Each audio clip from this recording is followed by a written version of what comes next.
كتاب الله أحيانا وبالتوحيد أوصانا ففي قرآننا نور يضيء ظلام دنيانا.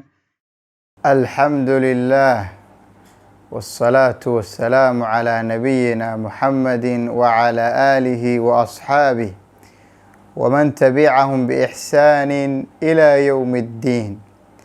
وعشركii 103aad qeybtii labaad ee dhisidda ubadka aqoontooda ee barnaamijkeenii barbaarinta ubadka.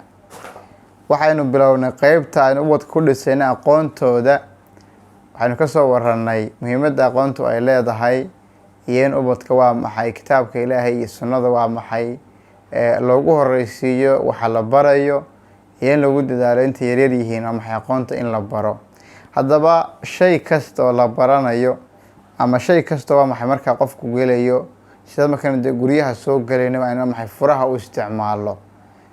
qofka aqoonta uu baranayo haddii markaa mid dee adduunyo uu ku xoogsanayo ay noqoto iyo mid markaa adduunkiisa iyo aakhiradiisa labadaas anfacaya ay tahay, furo iyo miftaaxay markaa u baahan yihiin.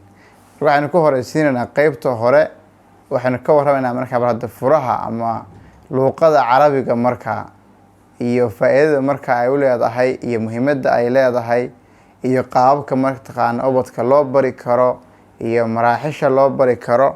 marka maanta waxaynu ka warramaynaa casharkeena oo keliya uu ku kooban yahay hadda muhiimadda ay leedahay carabidu. inaguna waa maxay inta badan dee inagoo iska dhayalsano oo iska fududeysano oo dee inagu waa maxay Soomaali ahaan carada aan wax badan saa u sii arkin oo mararka qaarna la yiraahdo waa iska luuqada maxay dadku inta badan dee dawarsiga iyo waxyaabaha la yiraahdo ayaa markaa loo isticmaalaa. haddaba waxaa la yiraahdaa ilmaha yar luuqada waa miftaaxul culuumi kulliha baa Allah, macnaha culuum kasta oo qofku dhiganayo horta miftaaxi waxay u tahay markaa furay u tahay. waxaa mar kasta oo ilmaha yar maxay uu qawiyo oo si fiican maxay uu bartana waxay sabab ugu noqotaa inuu isaguna waa maxay culumta uu jecel yahay ama waxa uu baranayo si qawi iyo xoog badan markaa maxay uu fahmo ama markaa uu barto, waana jeclaanaya inuu maxay dee kasbado shayga uu sii wado uu joogteeyo, jacayl bay ku keenaysaa. marka ahmiyadda ay leedahay waxaynu ka soo qaadan doonaa aad bay dee u badan tahay carabida muhiimadda ay leedahay iyo barashadeeda dadka in la baro waxaasoo dhan. 7 qodob kooban baynu ka soo qaadan doonaa. koowaad waxa weeye ana albayaan alkaamil la yaxsulu ilaa biha, macnaha waxa loo yaqaano caddaynta shayga qofku inuu hore ka fahmo ama balaaqada shayga ama fasaaxada shayga waa maxay waxay ku kooban tahay oo qofku si fudud u fahmi karaa. oo qur-aanka waa luuqada carabida, sidaa daraaddeed waa maxay Ilaahay subxaanahu watacaala qur-aanka dhanba wuxuu ku soo dejiyey waa luuqada waa maxay carabida markaa bilisaanin carabiyyin mubiin buu Ilaahay leeyahay subxaanahu watacaala. وإنه لتنزيل رب العالمين نزل به الروح الأمين على قلبك لتكون من المنذرين بلسان عربي مبين أي كسود دقي مركا. وتلها مركا من قبل كتاب موسى إماما ورحمة وهذا كتاب مصدق لما بين يديه. آياتها صدق قرآن waxay tilmaamayaan waa maxay inuu quraan ku soo degay markaa maxay afka carabiga oo ku soo degay markaa. taasi waa maxay waxay ku tusinaysaa markaa dee maadaama quraanka Ilaahay oo hadalka Ilaahay uu yahay luuqada carabiga oo ku soo degay waxay tusinaysaa in luuqadaha kale oo dhan inay markaa ka sareyso bay ku tusinaysaa markaa iyo bayaanka qaabka wuxuu cadeynaysaa markaa ay u fududahay loo fahmi karo. qodobka labaad faa'iido muhiimadda ay leedahay waxa weeye luuqada carabidu waxa weeye miftaaxul aslayn alcaziimayn alkitaab walsunna. luuqada carabi qofku barto ama markuu yaqaano waa qof haysta furihii uu ku furan lahaa kitaabka Ilaahay subxaanahu watacaala iyo sunnada nabawiga xadiiska. labadaas maxay furiheeda ayuu haystaa, waana wasiilada ama uu ku gaari karo kitaabka waxa ku dhex duugan, waxa ku qoran, maxay kelmadaha ku jira macnahooda waxaan ku fahmi karaa. quraankan uu ku qoran yahay carabida quraankan ku qoran yahay waxa la yiraahdaa wasababta keentay xataa carabida waxa inay baqaa'iha wa intishaariha.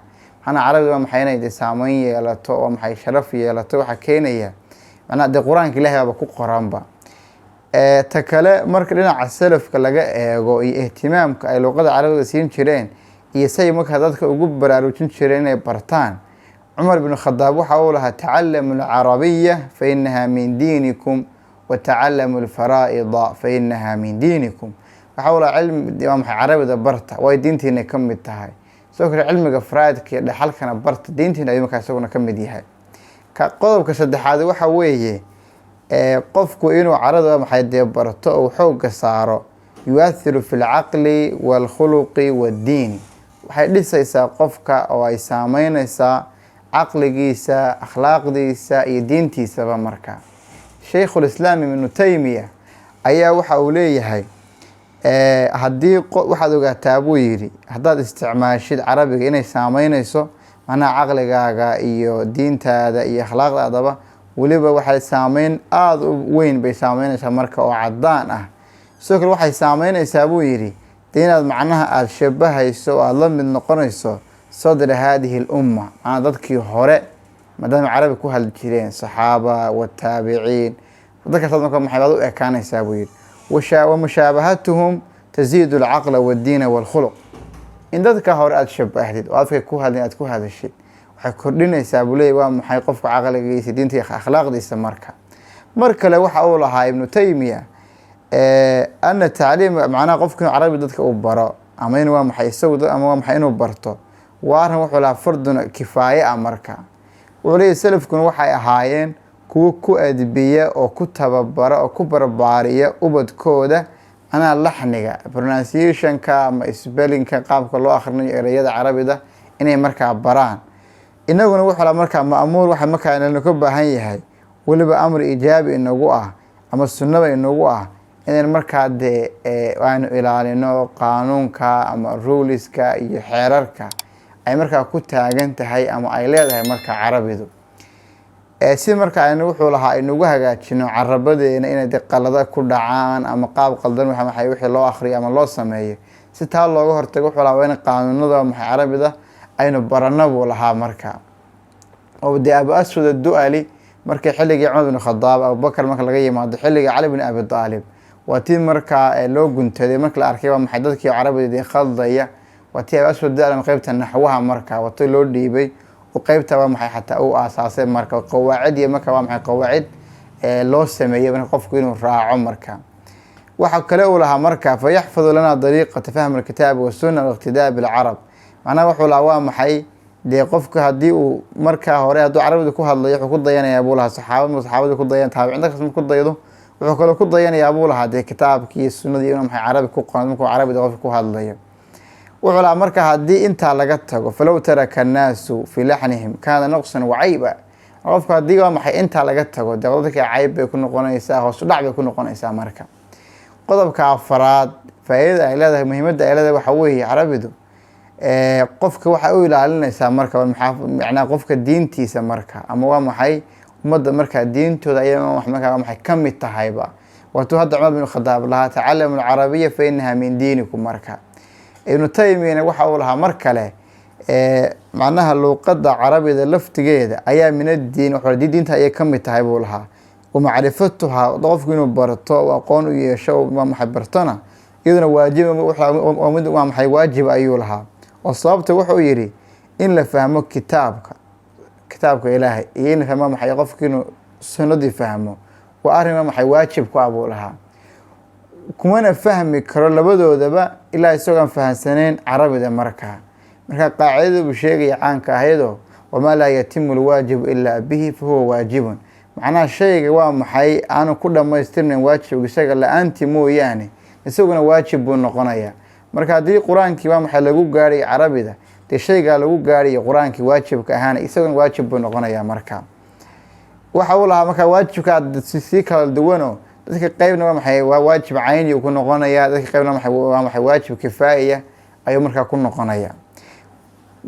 muhiimadda shanaad ee markaa carabidu leedahay waxa weeye macnaha masdaru lciza alumma, waxay markaa masdar u tahay ama ay sharaf u tahay dadka markaa muslimiinta ee markaa mu'miniinta ah ayay markaa waa maxay sharaf u tahay. waxay markaa sharaf ugu tahay dee luuqadii waa maxay waa luuqadan ay ku hadlayaan ama ay xoojinayaan ama ay dhiirigelinayaan qur-aankoodii baa ku qoran, sunnadoodii baa ku qoran, tashriica marka axkaamtoodii fiqiga ha noqoto, axkaamta kale oo dhan diinta ka waramaysa oo dhan ayaa marka ugu qoran. marka markasta waa maxay carabida la tixgeliyo oo waa maxay dee la ilaaliyo, waxay ka dhigantahay iyadoo maxay la ciseeyey waa maxay islaamkii markaa. waana cunsur marka aasaasiya oo maxay ka mid ah waxyaabaha qofka waa maxay shakhsiyadiisa iyo islaamnimadiisa kor u qaadaya marka. qodobka lixaad waxa weeye aljahlu biluqati masaabi zayqa marka, macnaha qofku inuu luqada jahli ka ahaado ama inaanu garanayn waxay ka mid tahay waxyaabaha qofka ku ridaya macnaha waa maana qaladka ku ridaya marka, ama waa maxay qofka inuu lumo, ama qofka waa maxay inuu dariiqi saxda ah ka halaabo, ama inuu macnihii waa maxay meesha ayaa ama aayadda quraanka macnaheedii ama xadiiska macnaheedii ama suu shayga u akhrin lahaa haddii aan luqadii gaar keenayso maxay inuu macno kale marka waa maxay uu saaro marka uu la yimaado. sideen badan oo maxay marka dhacda ta kale iyaduna maxay muhiimka waxa weeye haddii qofku waa maxay dee uu cilmiga u leeyahay marka uu barto waxayba keenaysaa qofka iqaamul xujjati cala annaas, dadkii inuu xujadii ku oogi karo. macnaha qofka carabida uu garanaya ama uu garanaya waxay keenaysaa dadkii inuu xujadii ku oogi karo. waayo qofaan dee carabidii garanay ilaahay waa maxay ma yiraahdeen xujo marka ayuu oogayaa marka, macnaha shaahid ama markhaati ayuu markaa noqonayaa. waka ilaahay waa maxay subxaana wa tacaala waxa uu leeyahay litakunuu shuhadaaa cala annaas wayakuuna arasuulu calaykum shahiida. marka qofka waa maxay dee qofku waxuu markhaati noqdaa wax markaa fahmaya marka lagu hadlayo marka, ama maxay markaas markhaati u geli karaya marka. marka lasoo duuduubo muhiimadeeda dhan laga yimaado 7 qodobba waxa kugu filan 5 salaadood marka waa inuu tukano ee waajibka inagu ah marka la bilaabo ilaa inta laga baxayo.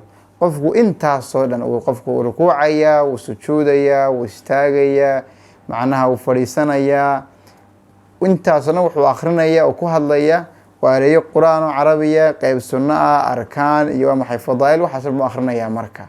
marka intaba waa maxay waxa sheegaysaa dee arrinta waajibka inuu carabi ku akhrinaya marka muhiimadda ay markaa leedahay ayay ku tusinaysaa. intaa muhiimadda ayaynu ku eekeenaynaa maanta. wallahu subxaanahu wa tacaala aclaa wa aclam.